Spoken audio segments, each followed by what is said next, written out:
আজকে আমি একটা প্ল্যান করি কী করে বউকে জব্দ করা যায় ছেলের হাত দিয়ে। অনেক আমার পেছনে লাগে, আজকে আমি একটা জব্দ করি। ঠিক আছে, যাই। মনে এখন ছেলের কাজ দিয়ে আসার টাইম হয়ে গেছে। এই টাইমে এখন ছেলে দেখবে আমাকে কাজ করতে, মেজাজ গরম হয়ে যাবে, বউকে পিটাবে। এইটাই বুদ্ধি যাচ্ছে। মা, তুমি বাসন মাজছো? তোমার বৌমা কি করছে? হ্যাঁ, মহারানী কোথায়? তোমাকে বাসন হয়ে যাচ্ছে। বাবু, তোর বউ রোজই আমাকে দিয়ে কাজ করায়, খেতে দেয় না। রোজ বলে বাসন দাও, ঘর মোছো, নাহলে খাওয়া নেই। আর রোজ পড়ে পড়ে ঘুমাবে, রোজ আমাকে কাটাবে। আমি কি করি বল? ভাবলাম ছেলের বউ নিয়ে এসে সুখ করবো। দেখ পোড়া কপাল। এই হারামজাদি, তুই আমার মাকে দিয়ে কাজ করাচ্ছিস আর তুই পড়ে পড়ে ঘুমাচ্ছিস।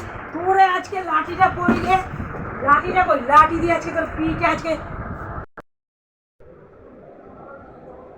এই কি হয়েছে? কি তুমি এত চিল্লাচ্ছ কেন? হ্যাঁ, তো তোমার মাকে আমি বাসন মাজতে বলি, তোমার মা তো নিজেই বাসন মাজে।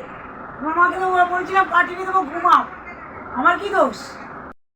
জাদি, তুই আমার মাকে দিয়ে কাজ করাবি, তোর চুরি ছোটা আজকে ছিঁড়ে দেবো। কি কর? হ্যাঁ,